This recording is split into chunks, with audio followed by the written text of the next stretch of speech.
నమస్కారం, జీవనరేఖ కార్యక్రమానికి స్వాగతం. ఇటీవల మహిళల్లో ఎక్కువగా ఇబ్బంది పడుతున్న సమస్య సంతానలేమి. ఇది ఒక పెద్ద సమస్యలా కనపడుతున్నా అందరికీ ఒకే కారణం ఉండకపోవచ్చు. ఎక్కువ మంది మహిళల్లో సంతానలేమికి కారణమవుతున్న థైరాయిడ్, అధిక బరువు, పీసీఓడి, ఫాలోపియన్ ట్యూబ్స్ లో లోపాలు తదితర అంశాలపై సందేహాలకు 49 సంతాన సాఫల్య కేంద్రం డాక్టర్ స్ఫూర్తి గారు మనతో ఉన్నారు.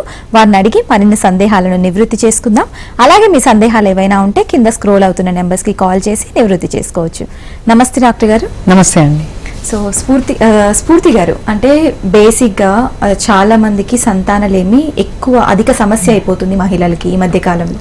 సో మెయిన్గా ఫాలోపియన్ ట్యూబ్స్ అనేది ఒక కీ రోల్ ప్లే చేస్తుంది గర్భం దాల్చడానికి. అసలు ఈ ఫాలోపియన్ ట్యూబ్స్ అంటే ఏంది, ఇది ఏ విధంగా ఉపయోగపడుతుంది బాడీలో? సో నార్మల్గా యూట్రస్ అంటే ఒక నార్మల్ అనాటమీ చూసుకున్నట్టయితే గర్భసంచి ఉంటుందండి. గర్భసంచి పక్కన 2 ట్యూబ్స్ ఉంటాయి.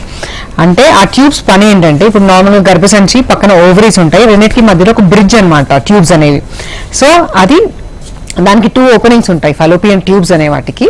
ఒక ఓపెనింగ్ ఏంటంటే గర్భసంచికి అతుక్కొని ఉంటుంది, అంటే గర్భసంచి సైడ్ ఉంటుంది. ఇంకొక ఓపెనింగ్ ఏంటంటే ఓవరీస్ అంటే అండాశయాల దగ్గర ఉంటుంది. సో నార్మల్గా ఏమవుతుందంటే ప్రతి నెల ఎగ్ రిలీజ్ అయినప్పుడు ఆ రిలీజ్ అయిన ఎగ్ రిలీజ్ అవ్వగానే ఆ ఫాలోపియన్ ట్యూబ్, ఇందాక నేను చెప్పిన ఆ ఓవరీ సైడ్ ఉన్న ఓపెనింగ్, అది అండాశయం మీద మొత్తం పరుచుకుపోయి ఉంటుంది. అండ్ ఎగ్ రిలీజ్ అవ్వగానే ఆ ఎగ్ని తీసుకోవడం జరుగుతుంది, ఆ ఫాలోపియన్ ట్యూబ్ అనేది.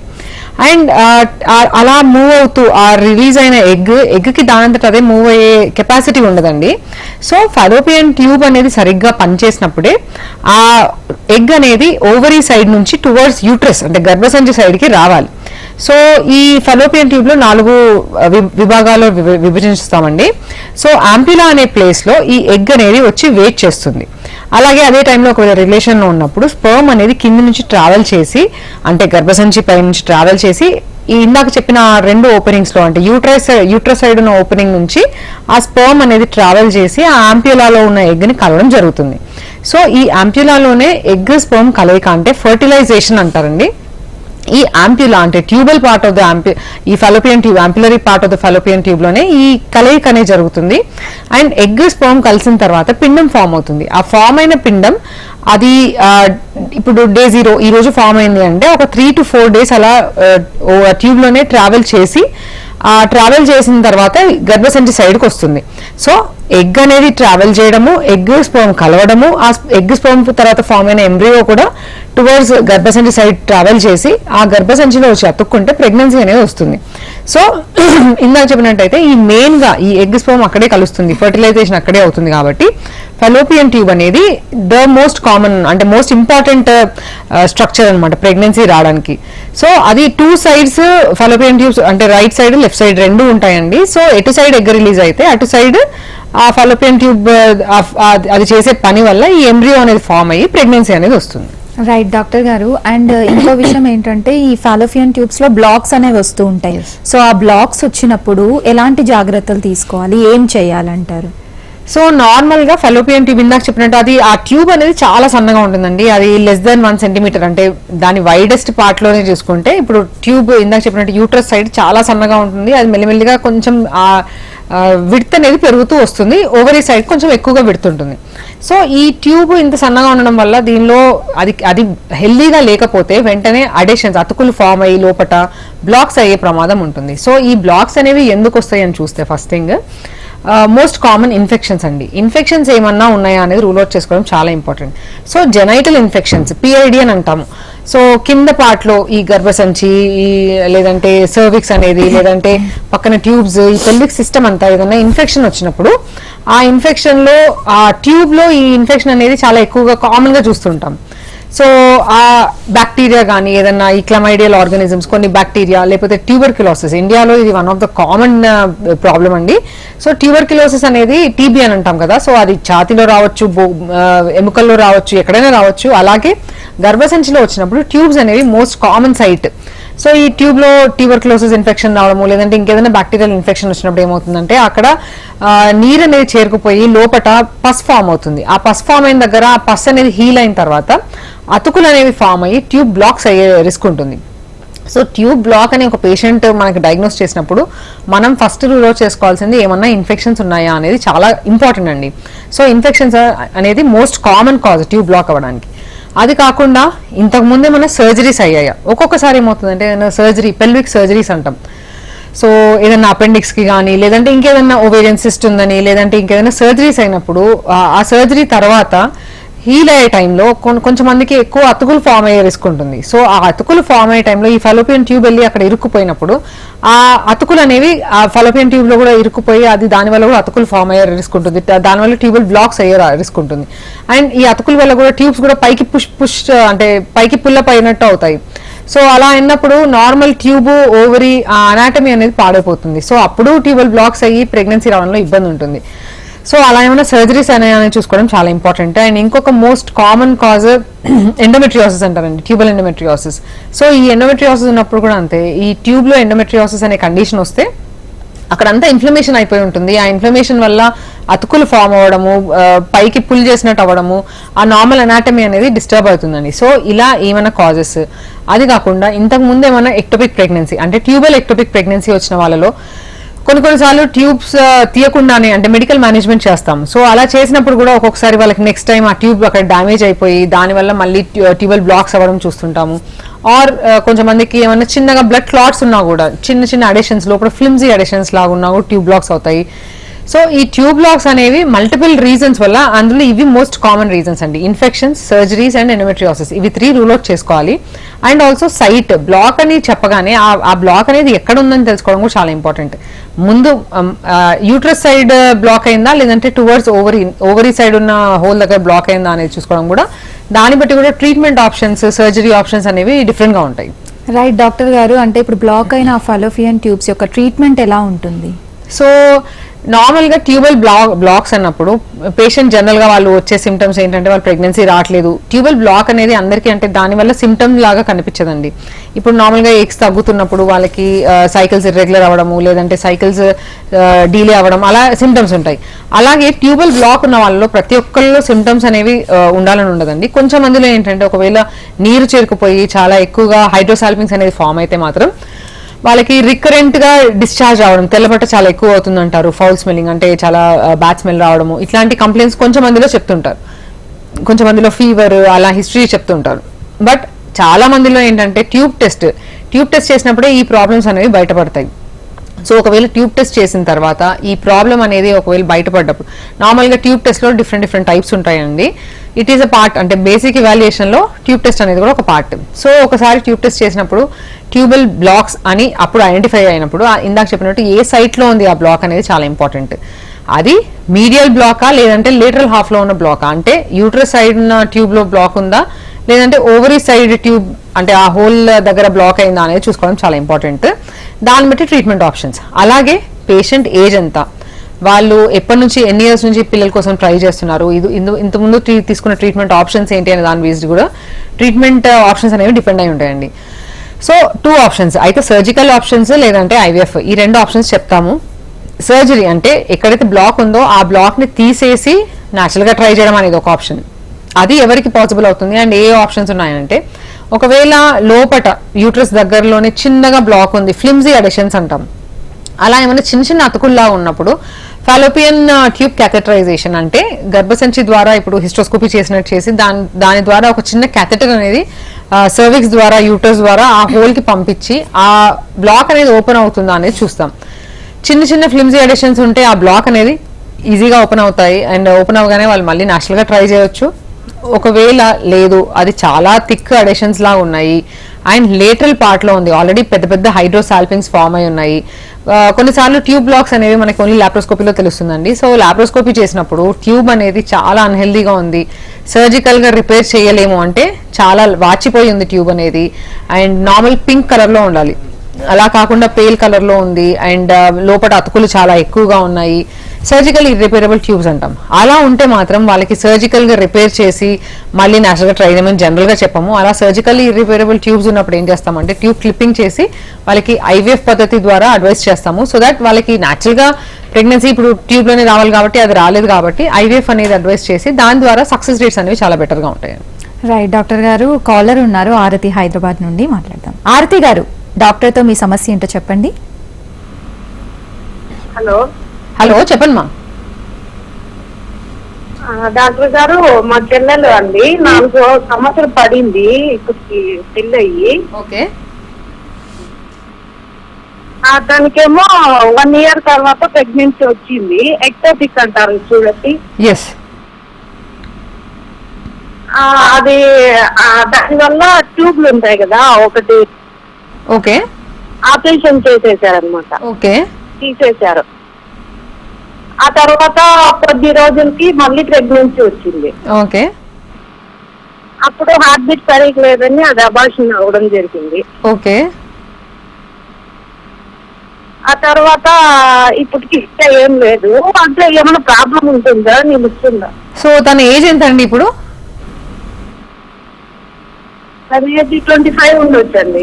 ఓకే. సో నార్మల్ గా ఒక సైడ్ ట్యూబ్ తీసేశారు కాబట్టి ఇప్పుడు తనకి ఓన్లీ 1 ట్యూబ్ ఉంది కాబట్టి ప్రెగ్నెన్సీ ఛాన్సెస్ అనేవి ఓన్లీ అంటే ఇప్పుడు ఓవరీని డిస్టర్బ్ చేయరండి ఎక్టోపిక్ ప్రెగ్నెన్సీలో. సో రైట్ సైడ్ ఇప్పుడు సపోజ్ రైట్ సైడ్ ట్యూబ్ తీసేశారు అనుకోండి, రైట్ సైడ్ ఎగ్ పెరిగినప్పుడు వాళ్ళకి ప్రెగ్నెన్సీ ఆ మంత్ లో వచ్చే ఛాన్స్ తనకు తక్కువగా ఉంటుంది, అంటే ఉండదని. ఒకవేళ లెఫ్ట్ సైడ్ వచ్చి ఆ మిగిలిన ట్యూబ్ బాగానే ఉంది, ఎందుకంటే తర్వాత మళ్ళీ ప్రెగ్నెన్సీ వచ్చింది అంటున్నారు కాబట్టి, బట్ ఒకసారి బేసిక్ ఇవాల్యుయేషన్ అయితే చేయించడం బెటర్. అంటే ట్యూబ్స్ ఆ మిగిలిన ట్యూబ్ కూడా హెల్దీగా ఉందా లేదా అనేది మనం ట్యూబ్ టెస్ట్ లో తెలుస్తుంది.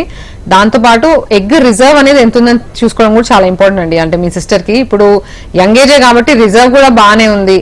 అండ్ తన కండిషన్ లో ఇప్పుడు ఒకటే ట్యూబ్ ఉంది కాబట్టి ఫాలిక్యులర్ ట్రాకింగ్ అని చేస్తాము. ఆ ట్రాకింగ్ చేసినప్పుడు ట్యూబ్ అనేది అంటే ఎగ్ అనేది ట్యూబ్ ఉన్న సైడ్ ఎగ్ పెరుగుతుందంటే మాత్రం న్యాచురల్ గా ట్రై చేయొచ్చు.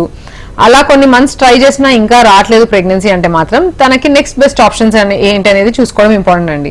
బికాస్ ట్యూబ్ అనేది ఒకటే ఉంది కాబట్టి ఒక ట్యూబ్ తో న్యాచురల్ గా ప్రెగ్నెన్సీ రావడం అనేది కుదురుతుంది. ఇట్స్ నాట్ లైక్ వాళ్ళకి ట్యూబ్ ఒకటే ఉంది కాబట్టి న్యాచురల్ గా రాదు అనేది కాదండి. బట్ ఆ ఉన్న ట్యూబ్ హెల్దీగా ఉందా లేదా చూసుకోవడం చాలా ఇంపార్టెంట్.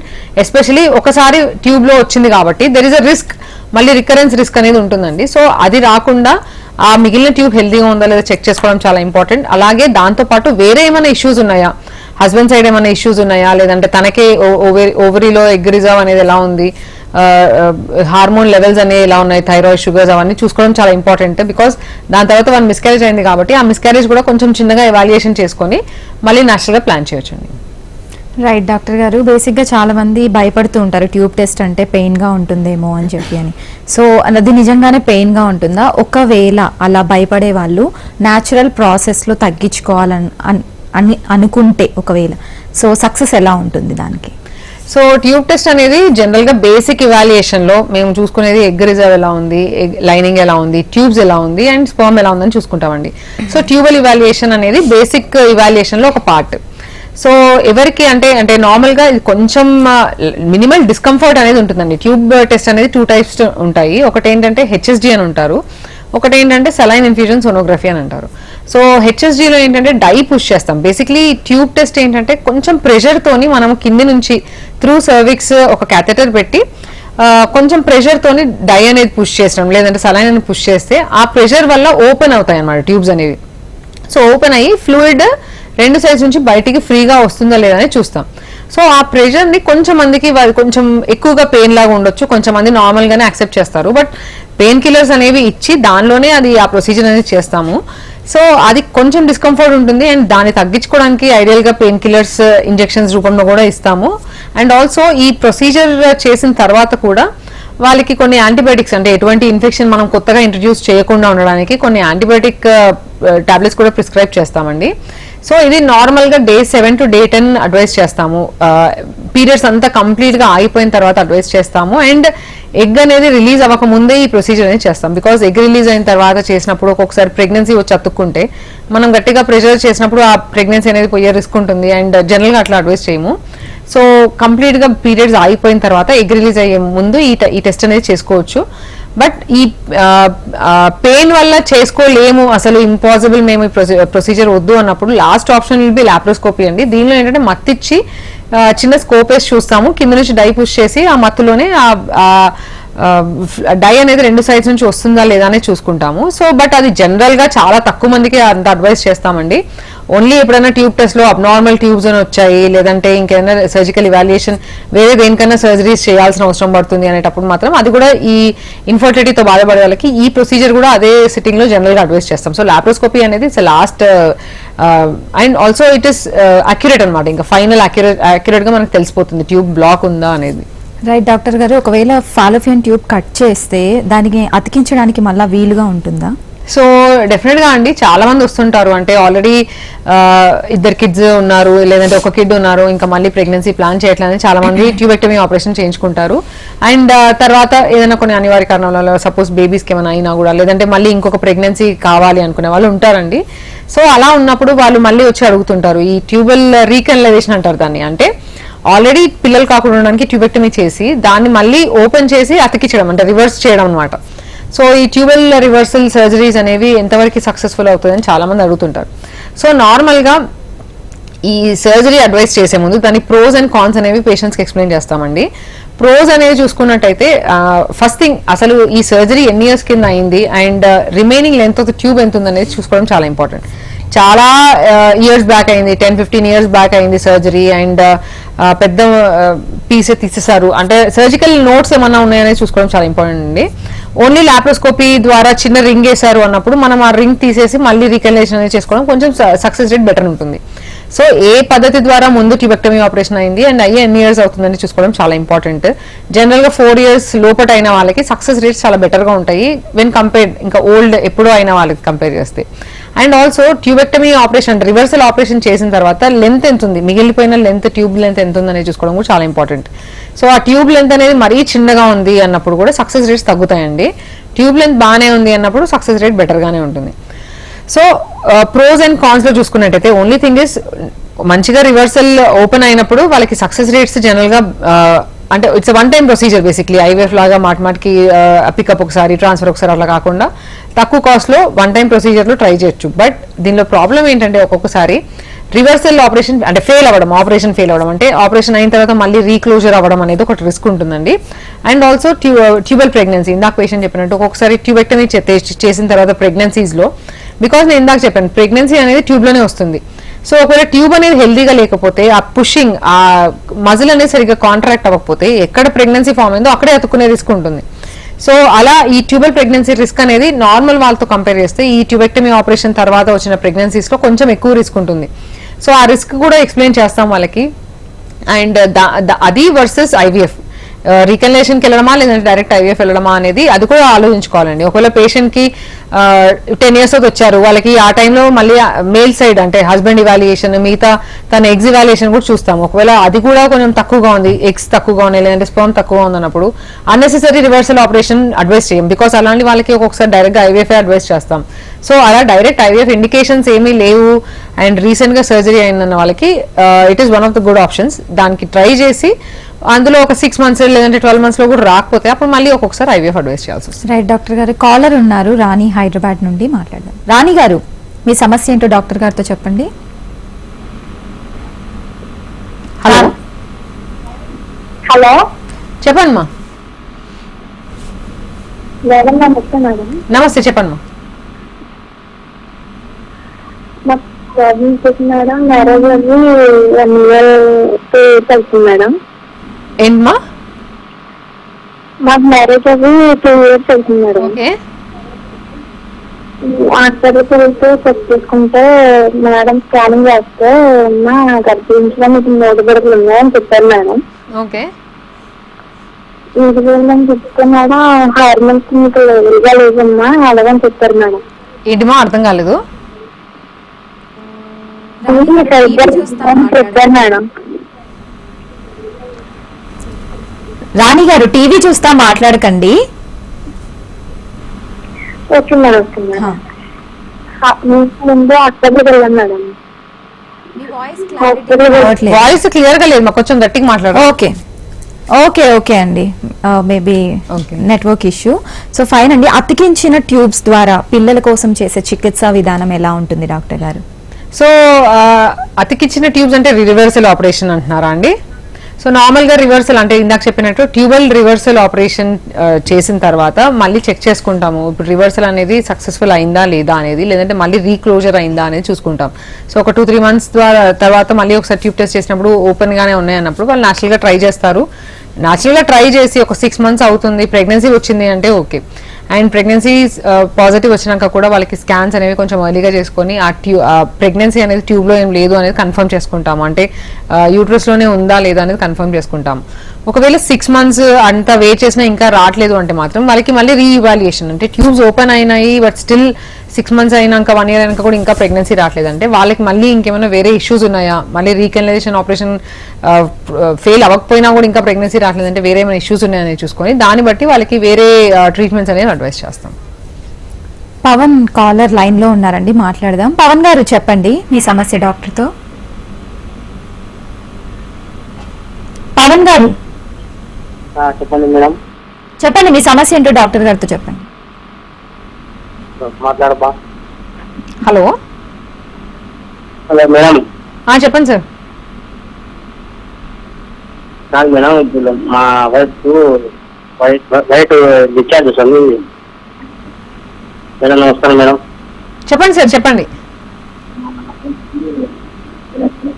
మాట్లాడండి పవన్ గారు, టీవీ చూడకండి, పక్కకు వచ్చి మాట్లాడండి, లేకుంటే కాల్ డిస్కనెక్ట్ అవుతుంది. కాదు మేడం. చెప్పండి పవన్ గారు, వినిపిస్తుంది. మా వైట్ డిశ్చార్జ్ ఉంది మేడం. ఎందువల్ల మేడం? Right right. ఒకవేళ డాక్టర్ గారు సింగిల్ ట్యూబ్ లో బ్లాక్ ఉంటే సక్సెస్ ఎలా ఉంటుందంటారు? సో నార్మల్ గా ఇందాక చెప్పానండి, అది సింగిల్ ట్యూబ్. ఇప్పుడు ట్యూబ్ అనేది 2 sides ఉంటాయి అండ్ 2 sides బ్లాక్ ఉంటే న్యాచురల్ గా ఛాన్స్ ఆల్మోస్ట్ 0 అని చెప్తామండి. బికాస్ 2 sides ఇర్రిపేరబుల్ బ్లాక్స్ ఉన్నాయి అన్నప్పుడు వాళ్ళకి న్యాచురల్ గా వచ్చే ఛాన్స్ తక్కువ ఉంటుంది. అదే ఒక సైడ్ బ్లాక్ ఉంది అండ్ ఒక సైడ్ ఓపెన్ గా ఉంది అన్నప్పుడు వాళ్ళకి న్యాచురల్ గా కూడా ట్రై చేయొచ్చు ఆర్ చిన్న ట్రీట్మెంట్స్ పద్ధతి ద్వారా డెఫినెట్ గా ప్లాన్ చేయొచ్చు అండి. కానీ ఏంటంటే ఇప్పుడు ఒకవేళ వాళ్ళకి ఎటు సైడ్ ఎగ్ వస్తుంది అనేది చూసుకోవడం చాలా ఇంపార్టెంట్. సో ఎగ్ అనేది ఇప్పుడు ట్యూబ్ లెఫ్ట్ సైడ్ ట్యూబ్ లేదు, లెఫ్ట్ సైడ్ ఎగ్ పెరుగుతుంది అన్నప్పుడు ఆ సైకిల్లో వాళ్ళకి ఛాన్స్ తక్కువగా ఉంటుంది. అలాగే సపోజ్ లెఫ్ట్ సైడ్ ట్యూబ్ లేనప్పుడు రైట్ సైడ్, అంటే ఎటు సైడ్ అయితే ట్యూబ్ ఉందో, అంటే లెఫ్ట్ సైడ్ ట్యూబ్ ఉంది లెఫ్ట్ సైడ్ ఎగ్ పెరిగింది అన్నప్పుడు వాళ్ళకి న్యాచురల్ గా అందరికీ ఉండే ఛాన్సే ఆ సైకిల్లో ఉంటుంది. సో ఒకవేళ ఆపోజిట్ సైడ్ ట్యూబ్ ఎగ్ పెరిగితే మాత్రం ఆ పర్టికులర్ సైకిల్లో వాళ్ళకి ఛాన్స్ తక్కువ ఉంటుంది. సో అలా ఉన్న వాళ్ళకి న్యాచురల్ గా ట్రై చేసి ఇంకా రావట్లేదు, కొన్ని మంత్స్ చూసినా రావట్లేదు అంటే ఐడియల్ గా నెక్స్ట్ బెస్ట్ ఆప్షన్ ఐఐ కూడా అడ్వైస్ చేస్తాం. సో ఈవెన్ ఐఐ పద్ధతి ద్వారా కూడా వాళ్ళకి, అంటే అట్లీస్ట్ 1 tube అన్నా ఓపెన్ ఉన్నప్పుడే ఐఐ చేస్తాం. 2 tubes ఓపెన్ ఉన్నప్పుడు క్లోజ్ ఉన్నప్పుడు జనరల్ గా ఐఐ చేయము. సో అట్లీస్ట్ 1 tube అన్నా ఓపెన్ ఉంది, వాళ్ళకి న్యాచురల్ గా కూడా రావట్లేదు అంటే నెక్స్ట్ బెస్ట్ ఆప్షన్, అంటే డైరెక్ట్ గా ఐవీఎఫ్ అనేది వాళ్ళకి జనరల్ గా అడ్వైస్ చేయము, అంటే దానిలో వేరే ఏమైనా సిమ్టమ్స్ ఉంటే తప్ప, అంటే కంప్లైంట్స్ ఉంటే తప్ప. రైట్ డాక్టర్ గారు, ట్యూబల్ ప్రెగ్నెన్సీని ఎలా తొలగించవచ్చు? సో ప్రెగ్నెన్సీ ఇందాక అది ఆ ట్యూబల్ ప్రెగ్నెన్సీ అనేది ఒకవేళ ట్యూబ్స్ నార్మల్ గా ఉన్నాయి, ఆల్రెడీ హిస్టరీ ఏమన్నా ఉంది అన్నప్పుడు వాళ్ళకి ప్రెగ్నెన్సీ వచ్చిన వెంటనే వాళ్ళకి కొంచెం ఎర్లీగా స్కాన్స్ చేసుకోమని చెప్తుంటామండి. సో ఈ ఎర్లీ ప్రెగ్నెన్సీ అంటే ట్యూబ్ సపోజ్ ఎర్లీగా మనం ఐడెంటిఫై చేస్తే వాళ్ళకి రైట్ అవే సర్జరీస్ చేయాల్సిన అవసరం ఉండదు. కానీ ఒకవేళ డీలే అయింది, అసలు ఫస్ట్ స్కాన్ చేయించుకోవడమే చాలా డీలేడ్గా చేయించుకున్నారు, ట్యూబ్లో ప్రెగ్నెన్సీ వచ్చింది అన్నప్పుడు అది రప్చర్ అయ్యే రిస్క్ అనేది ఎక్కువ ఉంటుంది. సో ఒకవేళ ట్యూబల్ రప్చర్ తర్వాతనే పేషెంట్ వచ్చారు అన్నప్పుడు మాత్రం వాళ్ళకి ఓన్లీ ఆప్షన్ ఇస్ లాప్రోస్కోపీ చేసి ఆ ఎటు సైడ్ అయితే రప్చర్ అయిందో అటు సైడ్ ట్యూబ్ని తీసేయడం అనేది ఓన్లీ ఆప్షన్. బట్ అంత సీరియస్గా అయింది అన్నప్పుడు వాళ్ళ పేషెంట్ కండిషన్ కూడా చాలా సివియర్గా ఉంటుంది. అంటే పేషెంట్ ప్రెజెంటేషన్ చాలా సివియర్ పెయిన్తో వస్తారు, లేదంటే గిడ్డినెస్ అండ్ బ్లీడింగ్ అలా కంప్లైంట్స్తో వస్తారు. సో అంత దూరంలో కాకుండా ఒకవేళ హిస్టరీ ఉన్నా లేదంటే ఎవరికైనా జనరల్గా కొంచెం ఎర్లీగా స్కాన్ చేసుకుంటే ఆ రప్చర్ అయ్యే లోపే దాన్ని ఐడెంటిఫై చేసి ఒక్కొక్కసారి సపోజ్ ఎర్లీగా ఐడెంటిఫై చేస్తే మాత్రం మెడికల్ మేనేజ్మెంట్ అనేది ఉంటుందండి. అంటే ఆ ట్యూబ్లో ఫామ్ అయిన ఏదైతే ఎంబ్రియో ట్యూబ్లో ఫామ్ అయ్యి అతుక్కుందో దాన్ని మనం ష్రింక్ చేయడానికి కొన్ని మెడిసిన్స్ ఉంటాయి. ఆ మెడిసిన్స్ ఇచ్చి వితౌట్ సర్జరీ, అంటే సర్జరీ లేకుండానే ఆ మెడిసిన్స్ తోని ఆ పిండంని కరిగించే టెక్నిక్స్ కూడా ఉంటాయి. సో ఐడెంటిఫికేషన్ అనేది చాలా ఇంపార్టెంట్ అండి. Early diagnosis and proper treatment వల్ల సర్జరీ అనేది మనం ప్రివెంట్ చేయొచ్చు. ఈ ట్యూబల్ ప్రెగ్నెన్సీ ఏదైతే ఉందో వాటి నివారణ చర్యలు ఎలా ఉంటాయి డాక్టర్ గారు? సో ఫస్ట్ థింగ్ ట్యూబ్స్ అనేవి హెల్దీగా ఉన్నాయా లేవా అని చూసుకోవడం చాలా ఇంపార్టెంట్ అండి. కొంచెం డైలేటెడ్ ట్యూబ్స్, అన్హెల్దీ ట్యూబ్స్ ఉన్నాయన్నప్పుడు కొంచెం వాళ్ళు అది ఎందుకు వచ్చింది అండ్ దాని ట్రీట్మెంట్ ఆప్షన్స్ ఏంటనే చూసుకోవాలి. ఎస్పెషలీ ట్యూబల్ ఇన్ఫెక్షన్స్ అట్లా ఏమైనా ఉన్నప్పుడు యాంటీబయాటిక్స్ వాడడము అండ్ రికరెంట్ ఇన్ఫెక్షన్స్ని ప్రివెంట్ చేసుకోవడం కూడా చాలా ఇంపార్టెంట్.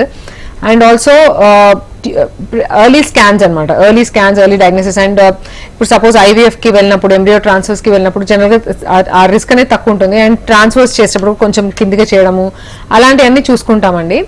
అండ్ ప్రివెన్షన్ అనేది most important, but early identification ఇంకా ఎక్కువ సిమ్టమ్స్ రాకుండా చూసుకోవడం కూడా చాలా ఇంపార్టెంట్. రైట్ డాక్టర్ గారు, అంటే ట్యూబ్ లో ఒకవేళ ప్రెగ్నెన్సీ వస్తే ఏం చేయాలంటారు? సో ట్యూబ్ లో ప్రెగ్నెన్సీ అనేది మనం ఇందాక చెప్పానండి, ఆ డయాగ్నోసిస్ అనేది మనకి అట్లీస్ట్ ఒక 5 వీక్స్ ప్లస్ తర్వాతనే డయాగ్నోస్ అవుతుంది. బికాస్ మనకి శాక్ అనేది ప్రెగ్నెన్సీ ఎక్కడ వచ్చిందని తెలుసుకోవడానికి శాక్ కనిపించాలి, దానికి బీటా హెచ్సిజీ వాల్యూ అనేది అట్లీస్ట్ ఒక 1500 అన్నా ఉండాలి. సో ఆ వాల్యూ వచ్చే వరకు వెయిట్ చేసి, అండ్ ఒకవేళ ఆ హిస్టరీ ఉన్న వాళ్ళు కొంచెం నెక్స్ట్ టైం ఎర్లీగా డయాగ్నోసిస్ చేసుకోవడము, ఎర్లీగా స్కాన్ పెట్టుకోవడము, ఎర్లీగా డయాగ్నోస్ చేసుకోవడం అనేది దాంతోని మనం ట్యూబ్ లో ప్రెగ్నెన్సీ అనేది ఐడెంటిఫై చేయొచ్చు. Right, thank you so much doctor గారు for giving us valuable information. Thank you. ఇది ఇవాల్టి జీవన రేఖ. చూస్తూనే ఉండండి HM TV.